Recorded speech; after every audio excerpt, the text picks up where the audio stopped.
अंत में उनके पार्टी के लोगों ने उनको कहा कि आप गोरखपुर चले जाइए, नहीं तो आपका चुनाव हारना तय है। गोरखपुर की सीट उनके लिए और भी अनसेफ है। जिस तरीके का काम इन्होंने किया है, कोरोना में मरीज ऑक्सीजन सिलेंडर बेड के लिए मरा है, सैकड़ों लाशों को बिना संस्कार के जलाया गया है। मान लीजिए कॉलेज बंद है कोरोना की वजह से और यहाँ नहीं कोरोना है, पहले आप बताइए, इसको भी बंद करना चाहिए।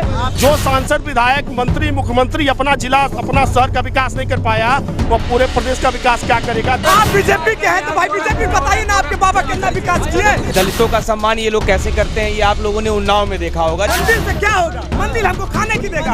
आप अच्छा स्टेडियम बनाइए, अच्छा कॉलेज बनाइए, अच्छा हॉस्टल बनाइए कि हमारे उत्तर प्रदेश की बच्चे ओलंपिक में मेडल लाए, अपने देश का नाम रोशन करे। तो क्या हर हर महादेव, जिंदगी झंड बा, इसके अलावा 2 लाइन के अलावा वो कुछ नहीं जानते हैं। तरीके से मोदी जी कहते हैं मैं तो झोला उठाऊंगा और निकल जाऊंगा जी, तो वही समय आने वाला है, झोला उठाएंगे और निकल जाएंगे। ये चमचमाती सड़क की बात करते हैं। गोरखपुर के किसी मोहल्ले में अपना कैमरा लेके जाइए, अगर उसमें गड्ढा ना हो तो मेरा नाम बदल के रख दीजिए। किस बात के सांसद हैं? आखिर किस बात के सांसद हैं? खाली नाचने आए हैं? गोरखपुर वाले खाली नाच देखने के लिए उनको सांसद बनाए थे? जो लोग इत्र वाले क्या छापा मारने गए थे, गलती से अपने भाई पर्दार के यहाँ भाजपा क्या छापा मार दिए। PhD के छात्र हैं जिनका भविष्य उज्जवल है, जो आने वाले समय में प्रोफेसर बन करके छात्रों को पढ़ाने का काम करने वाले थे, आज उनके ऊपर मुकदमा लाद दिया गया है। वो भागे भागे फिर रहे हैं कि माँ गंगा ने बुलाया है और माँ गंगा में हम लोगों ने लाशों को बहते हुए देखा है। तो इस तरीके की बुरी स्थिति हम लोगों ने आज तक नहीं देखी थी कि हम जात देकर के ठोको नीति का कार्य करेंगे और लोगों को मारने का कार्य करेंगे। इतिहास हमेशा बदलता रहता है। गोरखपुर की 9 सीट समाजवादी पार्टी जीतने वाली है। योगी जी हार के फिर से जाके मंदिर का गद्दी संभालने वाले हैं और हम लोग इसके लिए उनको बधाई देंगे। द लाइव टीवी, सच सबसे आगे। लौट कर बुद्धू घर पर आए, आपने कहावत तो सुनी होगी दोस्तों, और कुछ यही हाल हो गया है फिलहाल हमारे प्रधानमंत्री जी का। अभी कुछ दिनों पहले जो है कह रहे थे, बड़ी बड़ी बातें कर रहे थे कि ऐसी रैलियां, जिस तरह से रैलियों में वो भाषण दे रहे थे और ये कह रहे थे कि हम जो है वो बहुमत लेकर के आएंगे एक बार फिर से उत्तर प्रदेश में। यहाँ की प्रदेश में जिस तरीके से, उत्तर प्रदेश में जहाँ की राजनीति जिस तरह से चल रही है, उसको देख के साफ कहा जा सकता है कि फिलहाल भाजपा कहीं ना कहीं खतरे में है, क्योंकि जिस तरह से लगातार विधायक भाजपा के उखड़ करके नाराज होकर के सीधे सपा में जा रहे हैं, वो कहीं ना कहीं इस बात की ओर इशारा कर रहा है कि अब जो है वो भाजपा के बुरे दिन वापस आने वाले। तो इसी मुद्दे पर चर्चा करने के लिए हमारे साथ तमाम लोग जुड़े हुए हैं। कांग्रेस से अनिल दुबे जी हैं, सपा से हैं आप, आम आदमी पार्टी से हैं, और सपा से विश्वजीत त्रिपाठी जी हैं। उनसे बात भी करेंगे हम। और सबसे पहले आपको बता दें दोस्तों कि अभी जिस तरीके से विधायक एक पर्दे से दूसरे पासे में जा रहे हैं, उसलिए सबसे पहले मैं आपसे सवाल करना चाहती हूँ कि क्या लगता है इस बार यूपी चुनाव में क्या हाल होने वाला है? देखिए, जो विधायक पिछले 5 साल से अपने कार्यों को नहीं कर पाए, अपने समाज का विकास नहीं कर पाए, शहर का विकास नहीं कर, अपने क्षेत्र का विकास नहीं कर पाए, जिनकी 5 साल में कोई सुनी नहीं गई, जो लगातार सरकार की तरफ से शोषित किए गए और जिनका कहीं सुनवाई नहीं हुई, अब वो लोग आप हमारी समाजवादी पार्टी में आकर के एक नए विधायक बनेंगे और विकास की नई इबारत लिखने में समाजवादी पार्टी का सहयोग करेंगे।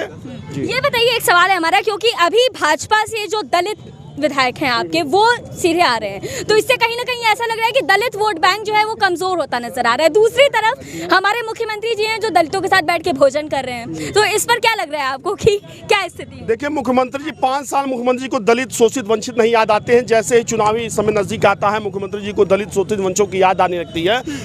आपने देखा होगा जिस तरीके से समाजवादी पार्टी में सभी वर्ग समाज के लोग लगातार जुड़ रहे हैं और उनकी अखिलेश जी के रथ यात्रा में लगातार लाखों के हुजूम में, जहां अखिलेश जी के बिना भाड़े के बुलाए गए लोग जहां पे पहुंचे, और इनकी रैली में आपने देखा होगा ये लोग 500, 1,000, 2,000 का टोकन बांटते रह गए। शिक्षा मित्रों को बुलाया, सफाई कर्मचारियों को बुलाया, उसके बावजूद भी इनकी सीटें नहीं भर पाई। इस तरीके से भारतीय जनता पार्टी का पतन निश्चित है। यह लोग सरकार से जा रहे हैं, समाजवादी पार्टी की सरकार आने वाली है और उत्तर प्रदेश में भी विकास की नई बात। बिल्कुल 200% कॉन्फिडेंट है हम लोग, 350 पार हैं। और आपने देखा जिस तरीके से माननीय मुख्यमंत्री जी दावा करते थे कि देवबंद से पर्चा भर देंगे, अयोध्या से पर्चा भर देंगे, मथुरा से पर्चा भर देंगे, अंत में उनके पार्टी के लोगों ने उनको कहा कि आप गोरखपुर चले जाइए, नहीं तो आपका चुनाव हारना तय है। और गोरखपुर की जनता जिस तरीके से 4 बार उन्हीं की पार्टी के क्षेत्रीय विधायक का टिकट काटा गया जो वैश्य समाज से आते हैं। वैश्य समाज का भारतीय जनता पार्टी ने तिरस्कार किया है और वैश्य समाज और ब्राह्मण समाज मिलकर गोरखपुर में समाजवादी पार्टी की और उत्तर प्रदेश में सरकार बनाने जा रहा है। 300 पार, वो कह रहे हैं कि 350 पार, 350 पार, वो कह रहे हैं कि इस बार 80 और 20 की लड़ाई है। 80 और 20 की लड़ाई रहती तो माननीय मुख्यमंत्री जी को गोरखपुर से पर्चा नहीं भरना पड़ता। आपने देखा होगा आज गोरखपुर आने का मतलब है कि सरकार वापस आ चुकी है, पैकअप हो चुका है। गोरखपुर में मंदिर में आके पुनः वो अपना जो उनका पूर्व का कार्य था वो एक्चुअली में देखिए शुद्ध रूप से महंत है, महंत ही करना उनका पेशा है, उनको करना भी चाहिए, शोभा भी देता है और हम लोग उनका सम्मान करते हैं और पीठ का भी सम्मान है। लेकिन जब बात राजनीति और सत्ता की आएगी तो राजनीति और सत्ता में पूर्ण रूप से फेल है। पूरे 5 साल में उत्तर प्रदेश की जनता त्राई त्राई की है। कोरोना में मरीज ऑक्सीजन सिलेंडर बेड के लिए मरा है, सैकड़ों लाशों को बिना क्या कहा जो बिना संस्कार के जलाया गया है। किसी को लकड़ी नहीं मिली है, कोई अपने माँ पिता का दाह संस्कार नहीं कर पाया है। यह सरकारें आंख में तेल डालकर सो रही थी और कंबल तान के सो रहे थे। सांसद जी बंबई में फिल्म देख रहे थे और विधायक जी हमारे घर पे ताला मार के अपने आप को क्वारंटाइन किए हुए थे। तो क्या किसी पार्टी के नेता और सरकार का जनता के प्रति यही दायित्व होता है? जब वो अपने दायित्वों का बोध जनता के प्रति नहीं कराएंगे तो जनता 2022 10 मार्च को आपको रिजल्ट मिलने वाला है। या भारतीय जनता पार्टी सत्ता से विहीन हो चुकी है और वो अपनी हार स्वीकार करके वापस घर आ चुके हैं। अच्छा, आप कुछ कहना चाह रहे थे? अभी आपने कहा कि माननीय मुख्यमंत्री दलित के यहाँ आए थे। आपने देखा था पिछले समय जब मुख्यमंत्री जी दलित के यहाँ पहुँचे थे, किस तरह से उनके लिए उस दलित का शैम्पू मंगा के बाल धुलवाया गया था, घर को धुलवाया गया था, नए बर्तन मंगवाए गए थे और इनका दलित और पिछड़ों का प्रेम अब जग जाहिर हो चुका है। अभी सहभोज कार्यक्रम जो इन्होंने मंदिर के बगल में जाके वहाँ फर्टिलाइजर के पास खाना खाया है, इनका मैनेजमेंट इतना अच्छा था कि जितने भी प्रदेश के पिछड़े और दलित विधायक हैं सारे टूट के समाजवादी पार्टी में अपने सम्मान को फिर से वापस पाने के लिए हमारी पार्टी की तरफ फिर से वापस हो रहा है। तो ये एक अपने आप में एक सवाल है दोस्तों, आपको याद दिला दे रही हूँ कि जिस तरीके से हमारे सांसद जी भी जो है अभी गए हैं दलितों के यहाँ खाना खा के, तो इससे कहीं ना कहीं ये समझ में आता है तो कलाकार हैं, सांसद जी अपनी कला का प्रदर्शन कर रहे हैं। सांसद जी अव्वल दर्जे के कलाकार हैं, उनका जनता से कोई मतलब नहीं है, दुख दर्द से कोई वास्ता नहीं एक्टिंग है जो जाके खा रहे हैं। कंप्लीट सांसद जी कंप्लीट एक्टिंग करते हैं, एक्टिंग के माहिर खिलाड़ी हैं। वो खुद जल जमाओ जहाँ कहा जाता है कि सांसद जब अपना घर नहीं बचा पा रहा है, उनके घर में 4-4 फीट पानी रहता, सांसद किस बात? क्या बताइए? जो सांसद विधायक मंत्री मुख्यमंत्री अपना जिला अपना शहर का विकास नहीं कर पाया, वो पूरे प्रदेश का विकास क्या करेगा? दलितों का विकास क्या करेगा? पिछड़ों का विकास क्या करेगा? शोषित का विकास क्या करेगा? और अब तो आपने देखा कि भारतीय जनता पार्टी से ब्राह्मणों का मोह भंग हो चुका है और जिस तरीके से लगातार ब्राह्मण पिछड़े दलित और लगातार समाजवादी पार्टी में ज्वाइनिंग चल रही है, भारतीय जनता पार्टी की सरकार निश्चित ही जा चुकी है और मुख्यमंत्री जी वापसी हो चुकी है। आपने जल जमाव की बात की, उस सवाल को लेकर हम आपके पास आ रहे हैं। अनिल जी, आप जिस समय हमने आपकी वीडियोस देखी थी उत्तर प्रदेश में गोरखपुर में खासतौर से, आपने जल जमाव वाले एरियाज में बहुत काम किया है। तो ऐसे में आपसे जानना चाहती हूँ कि ये जो सांसद जी जा करके दलितों के साथ बैठ के भोजन कर रहे हैं, वो उस वक्त कहाँ थे जब जल जमाव की स्थिति बनी हुई थी?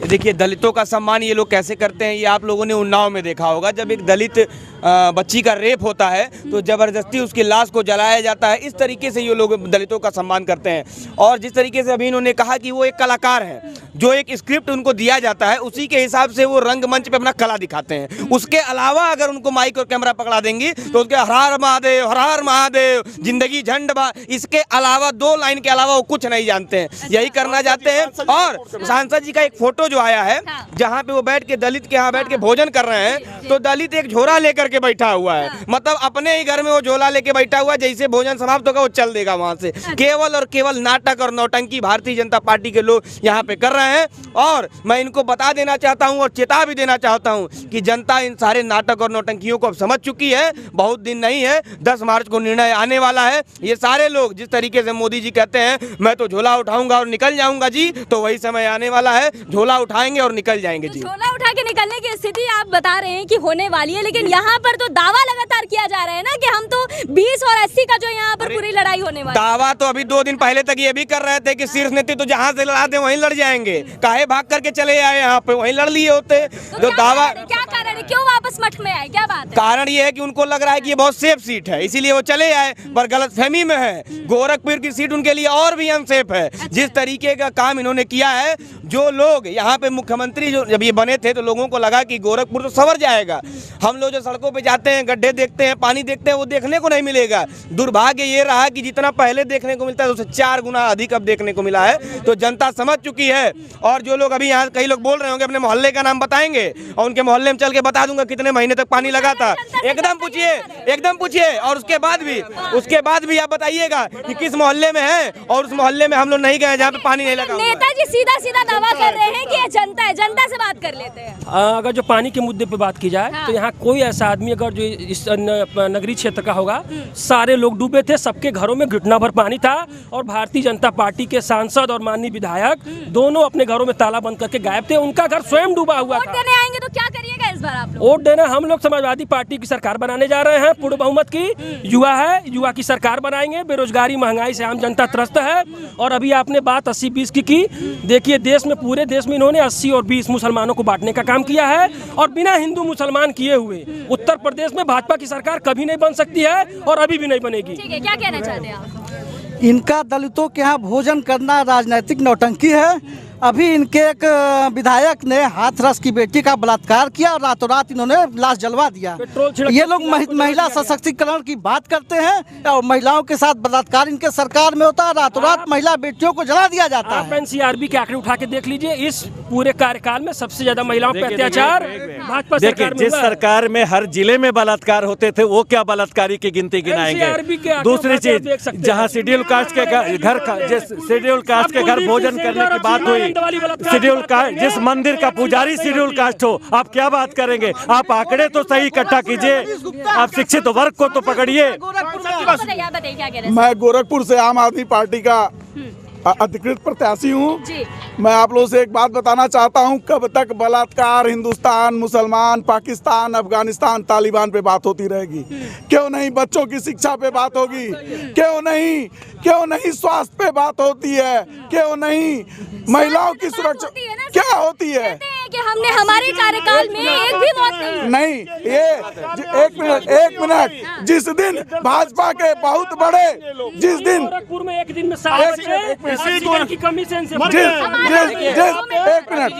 प्राची जी जिस दिन भाजपा के बहुत बड़े नेता, जो प्रदेश स्तर के नेता हम लोग के बड़े भाई हैं, उनकी पत्नी का देहांत हुआ इसी गर्ग हॉस्पिटल में, उस दिन प्रशासन ने शून्य का आंकड़ा दिखाया था। अब इससे बड़ी बेशर्मी क्या होगी शासन और प्रशासन की? आयोग की भी रिपोर्ट आई थी जिसमें ये कहा गया कि एक भी मौत ऑक्सीजन से नहीं हुई है। ये बेशर्मों की सरकार है। सारी संवैधानिक संस्थाएं इनके कब्जे में है।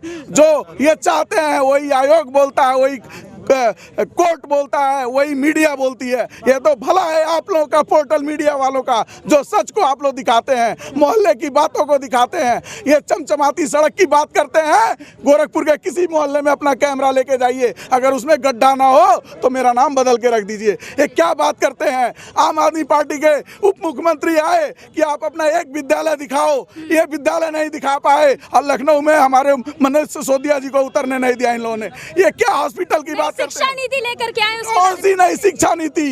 अब कब शिक्षा नीति लेंगे? जब ये वापस जा रहे हैं तब, ये जब वापस जा रहे हैं तब, जब सरकार में जिस दिन आए क्यों नहीं किए?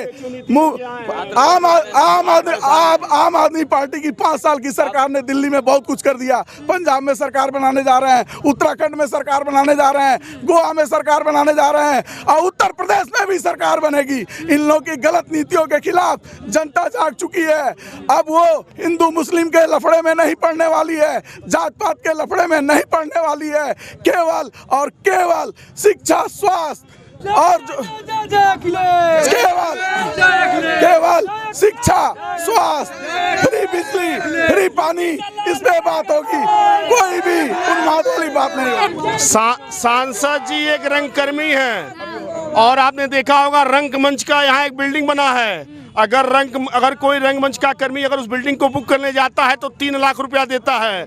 सांसद जी खुद नचनिया हैं और जिस तरीके से अपने समाज, अपने लोगों का अपमान करा रहे हैं। आप बताइए, कोई कलाकार, कोई संगीतकार, कोई नाचने गाने वाला अगर 3 लाख रुपया उसका भाड़ा देगा तो 5 स्टार ताज और लीलावती में नहीं जाएगा। सांसद जी अपने लोगों का खुद अपमान करा रहे हैं। सांसद जी किसी अर्थ लायक नहीं है। सांसद जी का काम है हर हर महादेव, बम बम बोले, जय श्री राम। इसके अलावा उनको तीसरा चौथा शब्द कोई आता हो तो मैं आपको चैलेंज करता हूं, मैं आपको खुला चैलेंज करता हूँ, सांसद जी को पूछ लीजिए गोरखपुर शहर में कितने नगर निगम के वार्ड हैं, कितनी ग्राम सभाएं हैं, कितने काउंसिल, उनके पांच असेंबली का उनका नाम पूछ लीजिए जो उनके अंदर आती हैं, तो सांसद जी नहीं बता पाएंगे। सांसद जी फिट कलाकार हैं भारतीय जनता पार्टी के, वो पूर्व में सपाई और कांग्रेसी भी रह चुके हैं। जो लोग उनको फिट करते हैं उनका वो वकालत करते हैं, लेकिन आज भगवा चोला पहन के वो राम कर रहे हैं। वो राम के भी नहीं है, वो राम के भी नहीं है। बात सुनिए, सांसद जी राम के भी नहीं है और परशुराम के भी नहीं है, वो अपने समाज के नहीं है।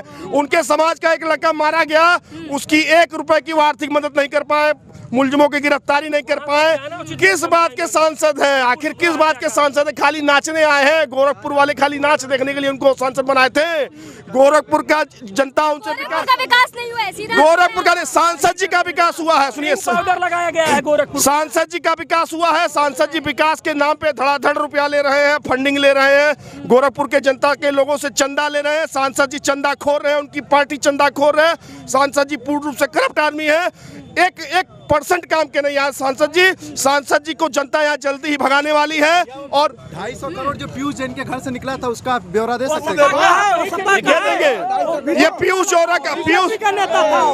जैन का जो लोग सुनिए, जो लोग इत्र वाले के यहाँ छापा मारने गए थे, गलती से अपने ही भाई पटदार के यहाँ भाजपा के यहाँ छापा मार दिए और कई करोड़ 100 करोड़ की संपत्तियां निकली और एक ही दिन में जीएसटी की रेट मैनेज हो गई। कोई इनकम टैक्स नहीं गया, कोई और विभाग नहीं गया। यह लोग पूर्ण रूप से उत्तर प्रदेश को लूट रहे हैं, जनता का इतना दोहन कर रहे हैं। 10 रुपए के नमक और 20 रुपए के पैकेट पे छप रहे हैं, कूड़ेदान में जा रहे हैं, अंत में इनको कूड़े में जाना ही तय है। एक सवाल है मेरा आपसे अनिल जी, क्योंकि अभी ब्राह्मणों पर बात हो रही थी कि ब्राह्मण वोट किसकी ओर जाने वाला है। पहले तो ये था कि अभी भाजपा जो है वो ब्राह्मणों को रिझाने में लगी हुई थी, लेकिन अब देखने को मिल रहा है कि ब्राह्मण तो नाराज है ही, साथ में दलित भी नाराज हो गए हैं। तो अभी आपको क्या लग रहा है कि भाजपा की स्थिति तो कुछ इस तरह की बन गई है ना कि न इस तरफ के रहे न इस तरफ के रहे। तो ब्राह्मणों के बारे में आपसे जानना चाहती हूँ कि क्या स्थिति है यहाँ गोरखपुर? देखिए, यहाँ स्थिति स्पष्ट है। जिस तरीके से इन लोगों ने पहले ही बांट दिया है कि 20% मुसलमान का उनको वोट नहीं चाहिए, उसके बाद से अगर आप ब्राह्मणों की बात करें तो योगी आदित्यनाथ जी जैसे ही सरकार में आए, उन्होंने ब्राह्मणों के आराध्य देव परशुराम जी को जो है भगवान से कहा कि भगवान ही नहीं है, उनको महापुरुष घोषित करके अपमानित किया गया जिस तरीके से, तो ब्राह्मण वो भूला नहीं है। उसके बाद से जिस तरीके से आज के समय में जो इन्होंने नारा लाया है कि जो श्री राम को लाए हैं हम उनको लाएंगे, तो ये जिस तरीके से श्री राम भगवान का अपमान किया जा रहा है, निश्चित रूप से पूरे के पूरे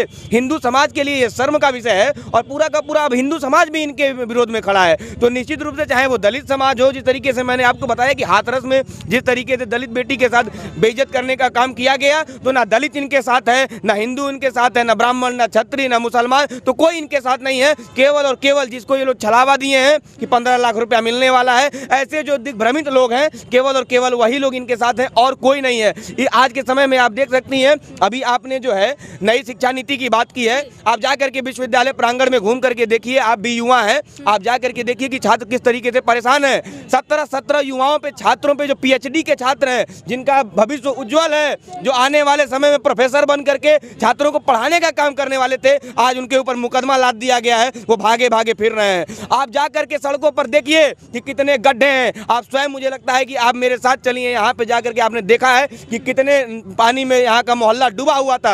आप अभी बात कर रहे थे, स्वास्थ्य की बात हो रही थी। आप, मुझे लगता है कि कोरोना काल में शायद आप गोरखपुर में ही लॉकडाउन में फंसी रही होंगी।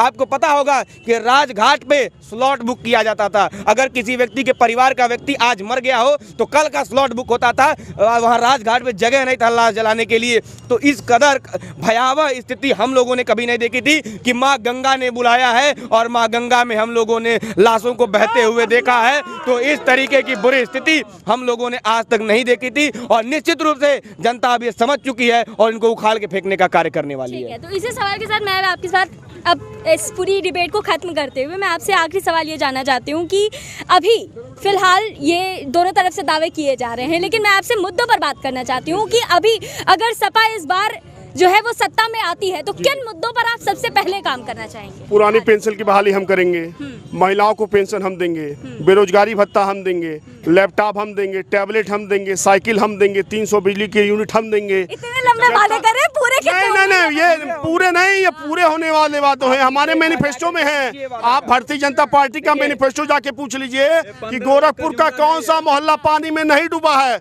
अगर माननीय मुख्यमंत्री जी इस बात का अगर सही से आपको जवाब दे दिए तो मैं आपकी पत्रकार जनता को क्या कह रहे हैं भैया, क्या कह रहे हैं? ये 15 लाख की जुमला नहीं है, ये सच्चाई की है। सच्चाई है, विश्वास है अखिलेश आपको? सरकार अब की बार देखिए, इन्होंने कहा था एक जीबी डाटा देने की बात इन लोगों ने की थी। कितने लोगों को डाटा मिला है ये जरूर आपको पूछना चाहिए। इन्होंने लैपटॉप देने की बात की थी, आप जा करके जरूर आपको पूछना चाहिए कितने लोगों को लैपटॉप मिला है। तो जो भी इनका मैनिफेस्टो था उसमें से एक भी वादे पूरे नहीं हुए हैं, और जो उसमें नहीं था, जिस तरीके से इनको पहले डिक्लेयर करना चाहिए था कि हम जात दे करके ठोको नीति का कार्य करेंगे और लोगों को मारने का कार्य करेंगे, अपने लोगों को जो भारतीय जनता पार्टी में वो उसके वॉशिंग मशीन से धुल करके जो वॉशिंग मशीन से आ जाते हैं भारतीय जनता पार्टी में, हम उनका इनकाउंटर नहीं करने का काम करेंगे और दूसरे राजनीतिक दल के लोगों को इनकाउंटर करेंगे, उनको हिस्ट्री सीटर बताने का कार्य करेंगे। इनको पहले बताना चाहिए था। और मैं आपको ये वादा करता हूं कि अगर योगी आदित्यनाथ जी का चेहरा भाजपा ने 2017 में दिखाया होता तो आज ये स्थिति नहीं आई होती, पहले ही इनका सफाया हो गया होता। दुर्भाग्य है यहाँ की जनता का कि उस बार छुपाया गया और इस बार इनका चेहरा बनाया गया है, तो चेहरा भी साफ हो जाएगा और भारतीय जनता पार्टी भी यहाँ से साफ हो जाएगी। यहाँ से लड़ने से क्या स्थिति बन सकती है सपा की, यहाँ से जो लड़ रहे हैं? योगी जी के लड़ने से स्थिति एकदम क्लियर हो गई। हम 9 की 9 विधानसभाएं जीत रहे हैं। योगी जी की जमानत जब्त होने वाली है। योगी जी पक्की सीट मानी जाती है गोरखपुर को। सीट मानी जाती है, पक्की सीट मानी जाती है। 18 इसी 2018 में योगी जी के मुख्यमंत्री काल में समाजवादी पार्टी की सरकार ने उनकी सीट छीन ली थी, और इसके पहले भी वीर बहादुर सिंह मुख्यमंत्री यहाँ ने कोई नई इबारत नहीं लिखी जाएगी। इतिहास हमेशा बदलता रहता है। गोरखपुर की 9 सीट समाजवादी पार्टी जीतने वाली है। योगी जी हार के फिर से जाके मंदिर का गद्दी संभालने वाले हैं और हम लोग भी इसके लिए उनको बधाई देंगे। आप बीजेपी के हैं तो भाई बीजेपी बताइए ना, आपके बाबा कितना विकास किए? बाबा बस यही किए, पार्क बना दिए, रोड, चलिए रोड भी देखिए हमारे, रोड हमारे क्षेत्र में देखिए। आपका लाइन स्कूल चलता है, क्यों चलता है पहले आप बताइए? क्यों? क्योंकि कोरोना में स्कूल नहीं कोरोना है भाई, ये भी तो मंदिर से 6-7 किलोमीटर दूर है, ये भी तो उनको देखना चाहिए। यहाँ भी कोरोना फैल रहा है। आप भाई आप खुद आप फंस गए, आप फंस गए भैया। मान लीजिए कॉलेज बंद है कोरोना की वजह से और यहाँ नहीं कोरोना है, पहले आप बताइए, इसको भी बंद करना चाहिए। आप मुझे बताइए, आप मुझे बताइए। स्वामी प्रसाद मौर्य जी जब सपा में शामिल हो रहे थे तो उनके ऊपर FIR करा दिया गया। सपा में चल गए। 2007 का मुकदमा निकाल दिए और बताते हैं कि कोरोना है, वहाँ कोरोना, यहाँ कोरोना नहीं है।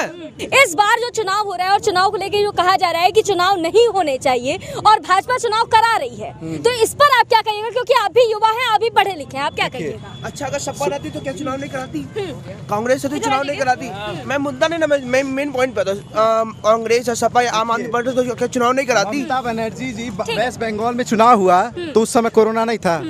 कोरोना हमेशा था भैया, ये कल का थोड़ी है। कोरोना है तो स्कूल मत बंद करिए ना। सुनिए। कितना बच्चों का भविष्य खराब हो गया। छोटे छोटे जो बच्चे हैं, अपने भाई का, मेरे जो भाई हैं बहुत एक्साइटेड हैं, इनकी बहुत ही और एक्साइटेड है। मैं देखिए भाई, एक बात हमेशा याद रखिए। देखिए भाई, हम न राजनीति में जाएंगे, हम देखिए खिलाड़ी, हम रेसलिंग कर, बिल्कुल बिल्कुल, लेकिन तो 2 साल हम आपको वोट देंगे। चौपट कर हम बीजेपी वाले 2 साल में मारे ना, तो कोई कंपटीशन हो रहा है ना कुछ हो रहा है।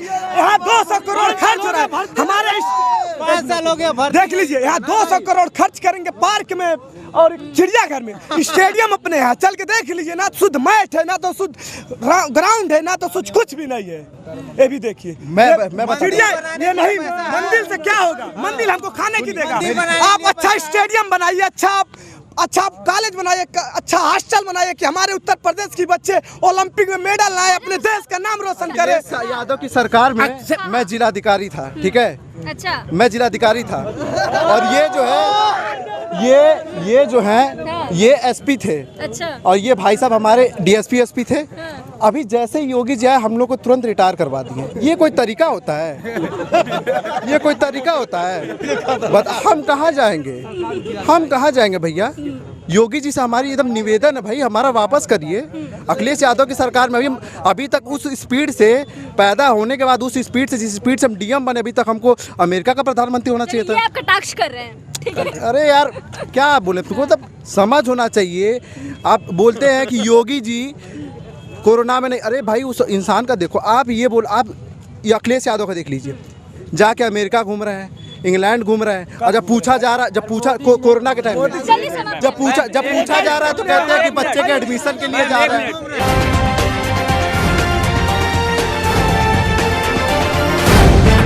द लाइव टीवी, सच सबसे आगे।